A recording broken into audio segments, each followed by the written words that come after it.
Salam, saya AYTB. Jumpa lagi di One World Outlook, Market Update minggu kedua Agustus 2021.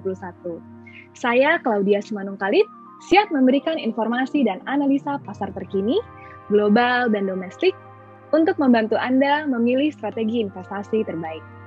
Rilisan sejumlah data ekonomi penting yang disertai dengan tren penurunan infeksi virus harian dalam negeri, masing-masing tampak mampu menopang sentimen investor sepanjang minggu lalu.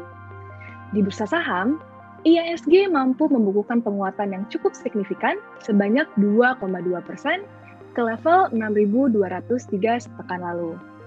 Sementara aset obligasi pemerintah Indonesia ditutup relatif stagnan dengan imbal hasil tenor 10 tahun yang berada di level 6,28%, nilai tukar rupiah menguat 0,77% terhadap dolar Amerika Serikat menuju level 14.353.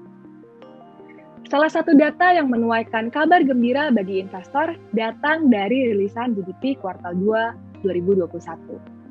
Dilaporkan bahwa Indonesia telah berhasil mencatatkan pertumbuhan GDP sebesar 7,07% secara year on year.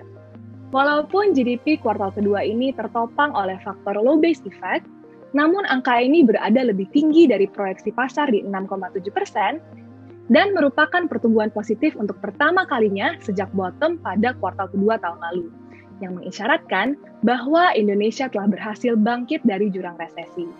Sentimen pasar juga didukung oleh data inflasi Indonesia per bulan Juli yang tercatat sebesar 1,52% secara year on year, turut berada di atas proyeksi pasar dan meningkat dari level 1,33% di bulan sebelumnya.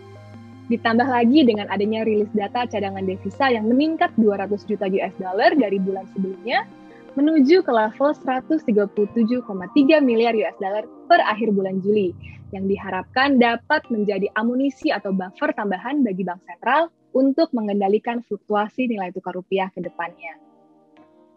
Di sisi lain, tidak dapat kita pungkiri bahwa penerapan PPKM sejak awal bulan Juli lalu tentunya akan berdampak pada ekonomi Indonesia di kuartal ketiga. Salah satu buktinya dapat kita lihat dari rilis data PMI Manufaktur Indonesia per bulan Juli yang turun ke zona kontraksi, yaitu ke level 40,1 dari bulan sebelumnya di level 53,5. Di kuartal ketiga, seiring dengan angka infeksi harian nasional yang masih berada di kisaran 30.000 kasus dan masih berlangsungnya PPKM level 4 di Pulau Jawa dan Bali, yang perekonomiannya mencakup 60% dari GDP nasional, hal ini alhasil berpotensi untuk membebani prospek pertumbuhan ekonomi jangka pendek. Namun di sisi lain, Menteri Keuangan Ibu Sri Mulyani masih menilai ekonomi dalam negeri untuk dapat tumbuh di kisaran 3,7 hingga 4% sepanjang tahun 2021. Di pasar global, sentimen turut terlihat suportif, didukung oleh berbagai rilis pendapatan emiten Amerika Serikat di kuartal kedua yang mayoritas dilaporkan positif, serta data ekonomi penting, seperti rilis non-farm payroll. Dilaporkan bahwa per bulan Juli, terdapat penyerapan tenaga kerja baru di Amerika Serikat sebanyak 943.000, yang selain lebih tinggi dari ekspektasi pasar, tetapi juga mendorong tingkat pengangguran turun ke level 5,4% year on year-nya dari 5,9% di bulan Juni. Kenaikan serapan tenaga kerja alhasil menopang optimisme pasar terhadap narasi pemulihan ekonomi di Amerika Serikat dan mendorong indeks saham benchmark S&P 500 untuk ditutup di level tertinggi baru Jumat lalu dengan kenaikan mingguan sebesar 0,94%. Fokus utama investor global masih akan terus tertuju pada rilis data terkait inflasi dan pasar tenaga kerja Amerika Serikat untuk menerka arah kebijakan moneter The Fed ke depannya, mengingat dual mandat The Fed untuk tercapainya stabilitas harga serta maksimum employment. Pasar juga akan terus memperhatikan berbagai pernyataan pejabat The Fed, khususnya terhadap prospek untuk diberlakukannya aksi tapering oleh Bank Sentral.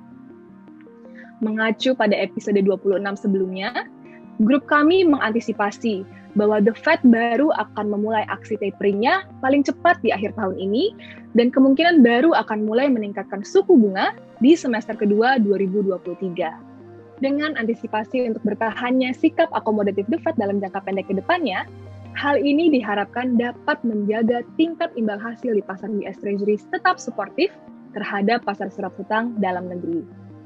Namun, perlu ditekankan bahwa penting bagi investor untuk terus cekatan dalam menghadapi penguatan spekulasi tapering di pasar saat ini. Sekian informasi dan analisa kali ini.